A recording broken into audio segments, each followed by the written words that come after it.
اهلا بيكم، صباح الخير او مساء الخير على حسب الوقت اللي انتوا بتشوفوا فيه فيديو النهارده. يا رب تكونوا بخير وفي احسن حال. وحشتوني جدا من اخر فيديو، وان شاء الله النهارده هنعمل مع بعض فيديو جديد. حطوا نيتكم على شخص، اي حد بقى شريك من الماضي، حد انتوا مثلا كنتوا منفصلين من زمان جدا، او حتى لسه من قريب، حتى لو ده صديق، اي حد مثلا حبيبك او صديقك، حد ما فيش تواصل حاليا. هيكون سؤالنا النهارده هنشوف هل مثلا الشخص ده بيفتكرك، او هيكون تركيزنا الاكبر عن ان بيفتكرك ازاي، او لما بيفتكرك مثلا بيقول عنك ايه، بيفتكر لك ايه. فده حد من الماضي، احنا هنشوف بيفتكرك بايه بالظبط، حبك القديم او الشخص القديم ده. هيكون معانا النهارده مجموعتين، ممكن تختاروا بالارقام رقم 1 او رقم 2، او ممكن بالوان الكريستالات. المجموعه الاولى الكريستاله البربل، والمجموعه الثانيه الكريستاله الزرقاء. او خليني يعني اغيرها علشان حاسه ان هما شبه بعض قوي، فخلينا نختار اصفر وازرق. تعالوا بقى دلوقتي، لو مش عارفين تختاروا على حسب الاختيارات، ممكن تختاروا بالحروف، بحروف اسم الطرف الاخر.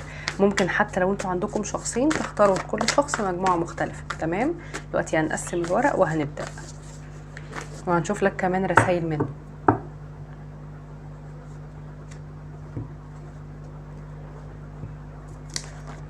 اهلا بيكم، المجموعه الاولى اللي اخترتوا الكريستاله الصفراء، او اللي اخترتوا بحروف اسم الطرف الاخر. تعالوا مع بعض كده نشوف الطاقه بتاعتك في العلاقه. اول حاجه،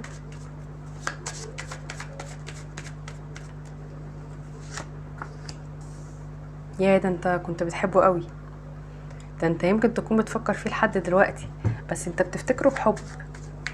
يعني بغض النظر عن حصل مثلا اذى او لا، بس انت بتفتكره لحد دلوقتي، وبتفتكره بحب كده وبرومانسيات. واو، ده شكله كده كان حد توأم روحك. طلع لي الكينج اوف كابس والكوين اوف كابس. شكلكم انتوا الاتنين كنتوا لايقين على بعض قوي، كنتوا بتحبوا بعض جدا جدا كمان. كانت علاقة توأم روح، كانت علاقة رومانسية جدا جدا. الطاقة بتاعتك انت بتحبه، وعلى فكرة الحب ده متبادل. يعني نزل لي الكارت علشان يأكد لنا ان الحب ده متبادل، وشخص انت حاطه في دماغك وبتحبه حب رومانسي وحب حقيقي وحب ناضج، مش حب مندفع او مراهقة. لا، بس انت كأنك ممكن تكون حزين، او حزين ان العلاقة انتهت، او يمكن كنت متخيل ان الدنيا مثلا هتمشي احسن من كده. المهم برضو انت بتفتكر له حاجات كتيرة كويسة، حتى لو العلاقة كانت انتهت مثلا بتعب، بس هي كانت علاقة جميلة قوي قوي. طيب نشوف الطاقة بتاعته. ده حد بيشتغل كتير قوي قوي، ده حد عملي جدا جدا، حتى ممكن وهو معاك برضو كان بيبقى حد دايما مشغول كتير. والطاقة بتاعته دلوقتي في حياته، هي حياته كلها شغل. يعني ممكن حتى ما يكونش مرتبط، او حتى لو مرتبط وانتوا عارفين يعني، فهو مش مركز مثلا مع العلاقة دي قوي، او فيها مشكلة. المهم ان هو مركز اكتر حاجة الشغل. وده حد متزن جدا، حد بيفكر في مستقبله كويس، وشخصية عملية جدا. بيحاول يوازن الفترة دي في حياته بين اكتر من حاجة، ممكن يكون بيشتغل وبيدرس. المهم ان هو يعني في حاجات بيوازنها في حياته. تعالوا نشوف طاقة العلاقة. انا حاسة ان الشخص ده كانت العلاقة فيها استقرار قوي، يعني مش عارفة انتوا ليه منفصلين بصراحة بجد، لان انا شايفة ان كان العلاقة جميلة. الانفصال هنا ممكن كان بانسحاب او بصمت، ممكن بتباعد مسافات، ممكن حد نقل من مكان لمكان. ده احساسي يعني، وحاسة ان في طاقة حنين قوية. الشخص ده ممكن انت وهو كنتم متزوجين، او كان من عيلتك، او كان مثلا جيران، او كان بتربطكم يعني علاقة طويلة. وكانت العلاقة دي يمكن كمان كان فيها استقرار، او دامت لمدة طويلة. كان فيها عطاء وحاجات كتير حلوة يعني بصراحة. كانت علاقة جميلة. تعالوا نشوف مع بعض كروت الحب هتقول لنا ايه عنها.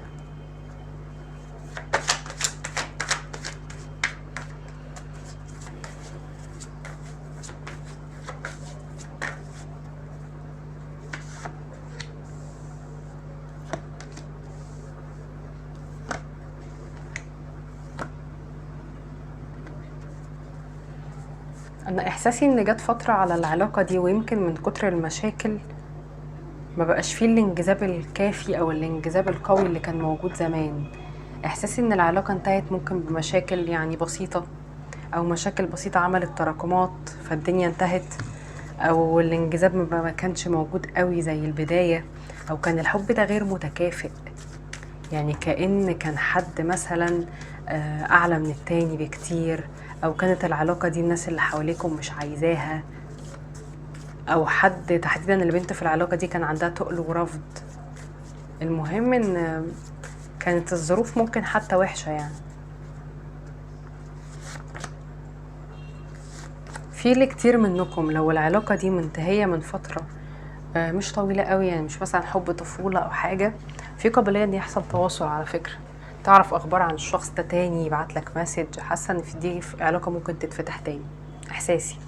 لكن حاساها كانت علاقة صعبة، كان في عائق، ممكن حتى خليته العلاقة دي تمشي كأصدقاء، او دي حاجة الشخص ده يحاول يعملها. المهم ان انا شايفاه ان دي علاقة كان فيها عوائق، كان فيها تحديات قوية جدا، ممكن حد استسلم وما كملش في التحديات دي. واحساسي ان في ناس منكم كمان ان انتوا كنتوا اصدقاء او احتفظتوا بالعلاقة دي كصداقة لما مثلا العلاقة انتهت.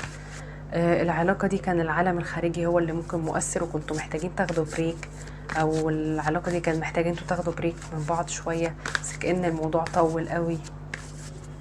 لكن كان حد ممكن قافل قلبه او كان عنده خوف من الحب ده او من مستقبل الحب ده، لكن هو كان حب آمن، ما كانش فيه اذى عن عمد مثلا. والعلاقة دي ممكن في سفر او في حد فيكم كان بينشغل كتير او ما قضيتوش مع بعض اوقات كتير قوي بسبب انشغال حد، بس كانت الاوقات اللي بتقضوها في وقت اجازة او حاجة كانت بتبقى اوقات جميلة جدا. خلينا نشوف كده، هل الشخص ده لسه مثلا بيفتكرك؟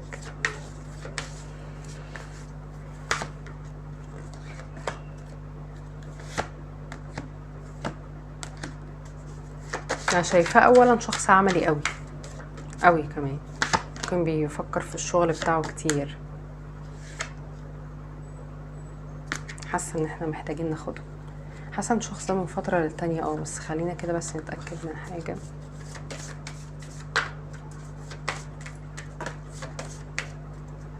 هي نزلت لوحدها، الشخص ده بيفتكرك. خلينا نشوف بقى باقي الرسائل بالترتيب. بس الشخص ده بيجي على فترات وبيكون مش بيفكر، لان انا قلت لكم ان هو عملي جدا. المسج دي بتقولك ان التامل هيجيب لك اجابات، وحاسه ان ده حد كانه ممكن اكتر حاجه بيفكر فيها اللي هو انت فين دلوقتي ولا بتعمل ايه.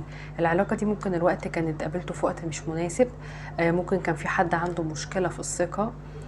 المسج دي بتقولك اذا كنت تعتقد ان هو لسه بيفكر او ان هيحصل حاجه، لان احساسي ان انت كمان حاسس ان هو متواصل معاك روحانيا. لكن انتوا ممكن تكونوا قد تركتوا امر العلاقه دي ان ربنا مثلا اللي يجمعكم تاني، لكن الشخص ده ما بيبطلش تفكير فيك، او العلاقه دي صعبه ان هي تقف، وشايفه ان في ممكن فرص. وده حد ممكن يكون حتى بالرغم من ان هو عنده فرص كتير، بس مش شايفاه ان هو في علاقه حاليا، او مش مدي تفكير قوي قوي يعني للحب. فهمتوني؟ بس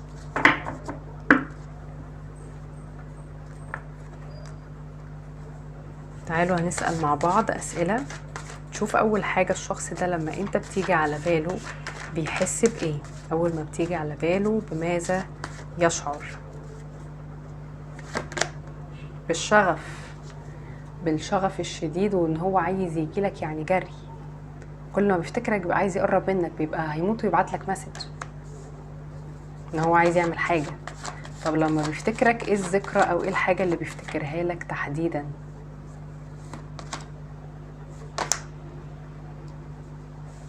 يعني ذكريات حلوة ووحشة برضه، يعني هو بيفتكر ان في بلوك بينك وبينه، او ان حصل صد من حد فيكم، وبيفكر في ان هو ما يعرفش عنك حاجة دلوقتي، او انت كمان ما تعرفش عنه حاجة. بيفكر ان في حاجز بينكم، لكن بيفتكر برضو تحديدا بداية العلاقة والشغف اللي كان موجود والسعادة والزواج، لان انا شايف ان كمان ممكن كنتوا متزوجين، وحتى ممكن يكون بيروح مكان او هو في مكان انتوا كنتوا مع بعض فيه.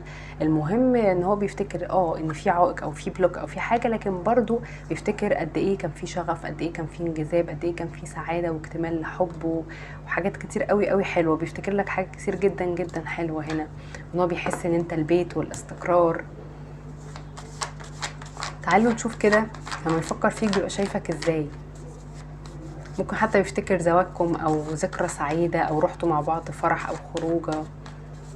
تعالوا نشوف بيفتكر ان هو شايفك ازاي، او يعني لما يفتكرك بيبقى شايفك ازاي. واو، ده بيحبك بس بيشوفك انت زعلان، ان ممكن اللي حصل في العلاقة دي احبطك، او ان انت حساس، او ان انت مش قادر انت تواجهه او تتكلم، او زعلان من حاجة، او في حاجة هنا انت شايلها، او حاسس ان الدنيا اتكسرت شوية وان انت مديك ظهرك وحزين. لكن لما بيشوفك بيفتكر لك قد ايه ان انت كنت شخص رومانسي جدا، وكان في مشاركة دايما للتفاصيل وللحب وللاهتمام، وان العلاقة كانت قوية، وان انت كنت توأم روحه وبتحبوا بعض دونا عن اي اختلاف او بغض النظر عنهم. المهم ان هو بيشوف ان قد ايه انت كنت شخص رومانسي ومشارك وبتهتم وحاجات كتير حلوة، وفي نفس الوقت بيفتكر قد ايه انت كنت شخص ناجح، شخص عملي، شخص كان بيتعلم منك حاجات كتير، كنتوا انتوا مختلفين وانت بتعلمه وهو بيعلمك. فهو بيفتكر لك كمان ان انت كنت شخصية ناجحة وبتفكر حلوة قوي. ممكن حتى تكون بتسافر، بتشتغل، مشهور، حاجة كده يعني، بس هو بيشوفك انت شخص يعني ناجح، وان انت مختلف عنه، وان انت حد مطلع ومثقف وحاجات كتيرة كده. طيب تعالوا نشوف عايز يقولك ايه بقى في رسايله، او الحاجات اللي عايز يقولها لك بس يمكن يكون مش عارف.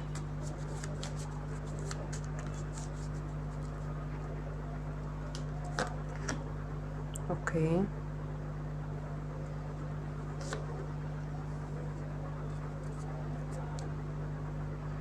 احساسي هنا ان الحب يمكن من ناحيتك كان اكتر من الحب من ناحيته، او عشان كده زي ما قلت لكم الشخص ده انت ممكن تكون حسيت مثلا منه بان الانجذاب قل، او بان اصبح مثلا بارد معاك شوية، او ان قلت لكم ان هو شخصيته عملية بشكل كبير جدا جدا. اوكي، طيب اول مسج بيقول لك انا عايزه اعرف انت كنت ازاي. انا حاسه ان ده احساسي ان ده شخص هنا هيبقى عايز يعرف عنك اكتر، انت بتعمل ايه، انت كنت بتحبه ولا لا، انت كانت ايه مشاعرك. ان هو بيشوف ان انت مجهول، ان هو محتاج يعرف عنك اكتر. وبيقول لك في المسج اللي بعدها ده كانه بيبرر لك على حاجه، بيقول لك انا اتربيت ان انا ما بينش مشاعري. ده حد على فكرة انت حسيت منه ببرود مع انه كان عنده مشاعر، بس هو اتربى على ان هو ما يبينش مشاعره، ولا مشاعر حب ولا مشاعر ضعف ولا يتمسك ولا، لا هو متربي ان يبقى قوي جدا، ان يبقى الايجو عنده عالي جدا، ان الشغل بس ان هو ما يبقاش لين. ممكن البيئة اللي هو فيها كانت مفتقدة الحب والاهتمام، ممكن البيئة اللي هو فيها كانت عملية جدا او بتقوله ان دي حاجة عيب وان ده ضعف مثلا، فهو اتربى على ده. حتى حد ما بيحبش نفسه ومش واخد اهتمام، فهو بيقول لك انا ما كنتش بحب نفسي، فكنت ازاي هقدر ان انا احبك. هو للاسف بيعترف لك ان هو يمكن عنده مشكله ومش بيعرف يعبر، وان هو مش بيحب نفسه كفايه، وان هو حد عنده مشاكل او عقد، فهو ازاي كان هيقدر يقدم لك الحب اللي انت عايزه. فهو حاسس ان انت كنت حاجه واو جدا وعاطفي جدا، بس هو يمكن كان عملي اكتر، ما كانش بيظهر مشاعره، كان حد ممكن بارد شويه معاك. دي الحقيقه، حتى ممكن عشان كده الدنيا باظت شويه. طيب كده نكون خلصنا، نشوفكم قريب في فيديو جديد.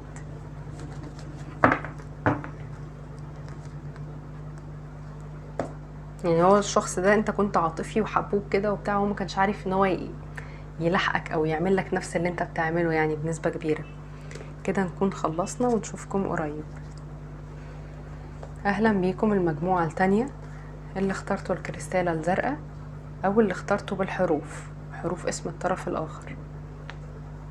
تعالوا كده نشوف الطاقة بتاعتك في العلاقة.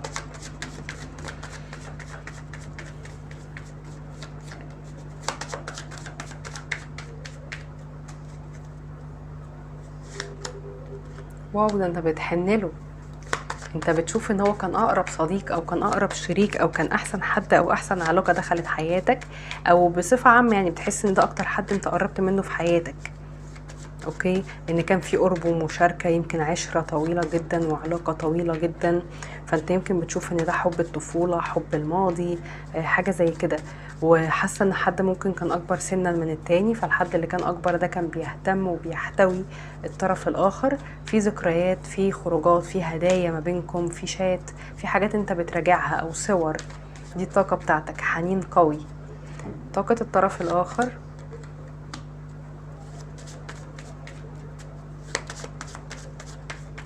ده حد كأنه في حالة من الانتظار. انت بتتعامل مع شخصية عملية اكتر من انها عاطفية.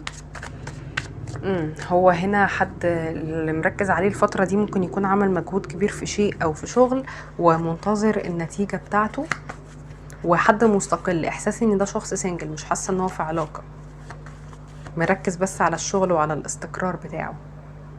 ممكن حتى انتوا انتظرتوا العلاقة دي مدة طويلة جدا ان هي ترجع، تحديدا هو. طيب تعالوا نشوف طاقة العلاقة.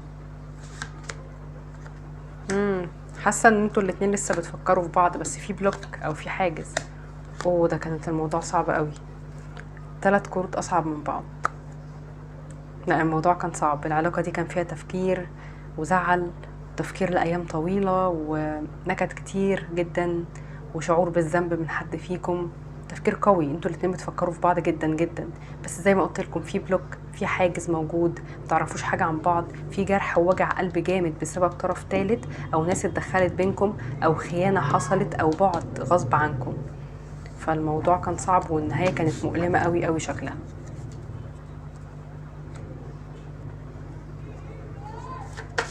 تعالوا نشوف كروت الرومانس انجل هتقول لنا ايه عن العلاقة.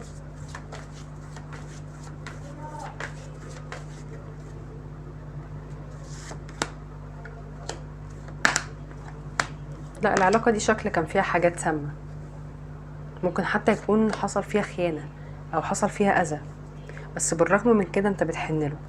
العلاقة دي ممكن الشخص ده على فكرة يعود لحياتك مرة تانية، او يحاول يصالحك، يبعت لك مسج بقى، يعمل اي حاجة.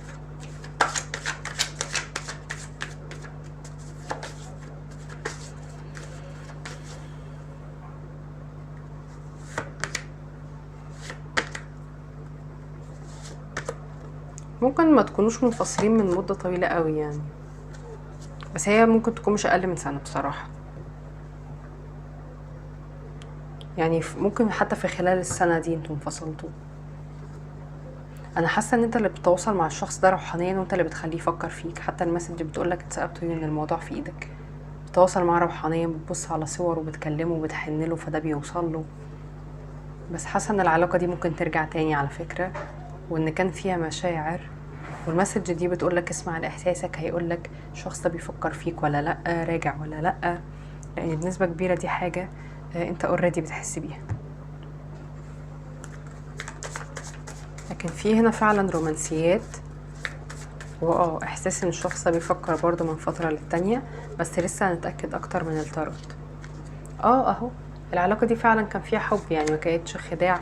بالرغم من ان العلاقة يمكن كانت فيها حاجات توكسيك، كانت فيها حاجات سامة، او ان كان فيها اختلافات او عدم تفاهم، او يعني زعلتوا بعض كتير، او كانت متعبة، لكن كان في فعلا حب حقيقي واهتمام متبادل. اوكي، العلاقة يمكن كانت محتاجة لصبر، او طولت قوي. فعلا دي حقيقة. انا حاساكم انتوا الاتنين كنتوا مختلفين قوي عن بعض. طيب، اول حاجة العلاقة دي كان ممكن فيها سيطرة او غيرة زيادة من حد، وده كان عامل مشكلة. كانت العلاقة دي محتاجة ان انتوا تسيبوها تمشي بسلاسة وبهدوء ومن غير تعلق زايد، وده النصيحة بتاعتكم حتى عشان لو منتظرينها. المسج التانية، العلاقة فعلا كان فيها علامات تحذير، او كان فيها بعض الحاجات السامة، دي حقيقة. وهنا ممكن تكون العلاقة دي كانت مشكلتها رفض من العيلة، او كان حد فيكم معقد بسبب مشاكل من الطفولة بتاعته، او انتوا الاتنين كان محتاج يتسامح مع اهله، محتاج يحل مشاكل طفولته ومشاكله من علاقات اخرى، لان للأسف حد فيكم عنده مشكلة من الماضي، وده كان بيأثر عليه دايما في علاقاته. خوف بقى، عدم احساس بالامان، عدم حب النفس، استنزاف للطاقة. المهم ان حد هنا كان عنده مشكلة من طفولته مع حد من الاهل يعني، وحد فيكم ممكن يكون ستيل لسه عنده مشاكل لسه في عيلته، ممكن يكون الشخص ده مثلا. طيب تعالوا مع بعض نشوف الشخص ده لما انت بتيجي على باله بيحس بايه، لما بيفتكرك بيحس بايه. ده الطاقة بتاعتك. السكس اوف كابس دي كانت الطاقة بتاعتك. لما بيفتكرك بيحنلك قوي، لما بيفتكرك بيفتكر كل ذكرياتكم، وبيشعر بالحنين الشديد جدا جدا ليك، وان كأنه بيشعر بالمسؤولية تجاهك، وبيحن لكلامك وان هو يقابلك، بيحن لكل حاجة ولحنانك. فهو لما بيفتكرك بيشعر بالحنين لكل شيء كان بيجمعكم مع بعض، ولصداقتكم ولقربكم، ممكن حتى كنتوا أصدقاء. فهو بيحن جدا ليك بجد. حاساه كانت فعلا علاقه ممكن قديمه، وانا قلت لكم العلاقه دي ممكن كمان كانت صداقه او بدات بصداقه، كان صديق مقرب او حبيب مقرب جدا جدا. فهو كل ما بيفتكرك بيبقى عنده شعور بالحنين جدا جدا. ممكن حتى بيروح مكان انتوا اتقابلتوا فيه ولا حاجه، او هديه في حاجه بتربطكم. المهم ان انا حاساه لما بيفتكرك بيكون على نفس الطاقه بتاعتك اللي هي الحنين والحب والذكريات والكلام ده كله. طيب لما بيفتكرك بقى بيفتكر لك ايه تحديدا، او موقف او ذكرى؟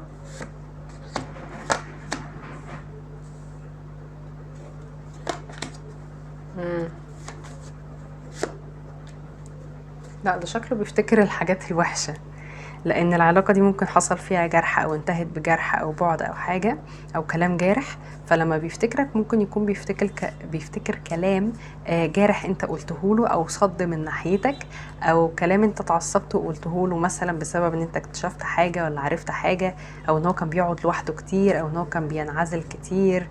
فانت كانك يعني، او عملي جدا مثلا، فانت كانك انتقدته وزعقت له ورفضته، جرحته ممكن بالكلام حتى.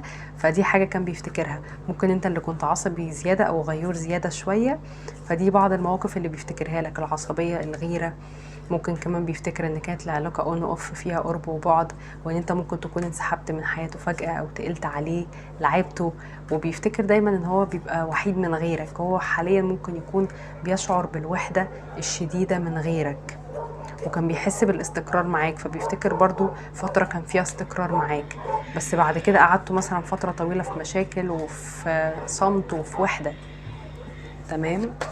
طيب بيشوفك ازاي بقى؟ يعني لما يفكر فيك بقى مثلا شايفك ازاي او بيتخيلك ازاي؟ اوه، ده مش عارفة ليه شايفك بصورة حادة قوي كده. شكلك خدت موقف جامد، او انت اللي بعدت. المهم ان لما بيفتكرك بيفتكر ان انت كنت حاطط حدود، وان انت يمكن تكون صديته، وان انت كنت كمان على فكرة كنت في البداية بتدافع عن العلاقة او دافعت عنه قدام حد، او بتدافع عن العلاقة دي. لكن بيفتكر برضو ان انت كنت يمكن عصبي شوية، هجومي احيانا، ما بتعديش، او لو عمل لك حاجة انت يعني بتبهدله.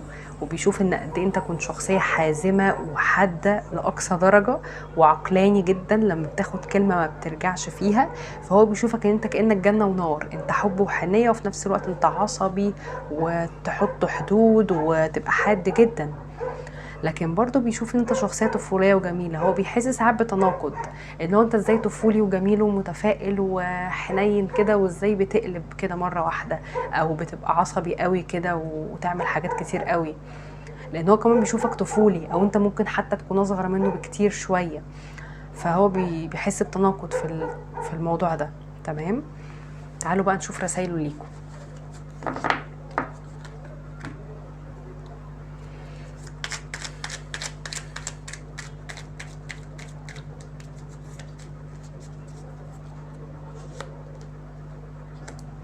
اوه، ده شكله عمل لك حاجة زعلتك، بس احساسي مش عارفة ليه ان ده حد كأنه بيقلب الترابيزة، او اللي هو انا زعلتك بس انت ما ينفعش تزعل حاجة كده، او ان شايف ان ده من الناس اللي ما بتعترفش بغلطها مثلا.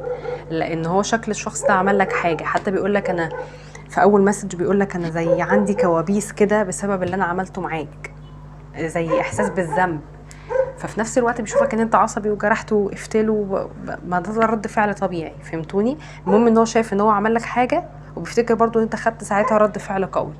اوكي. فهو بيقول لك في اول مسج انا عندي كوابيس في اللي انا بسبب اللي انا عملته فيك.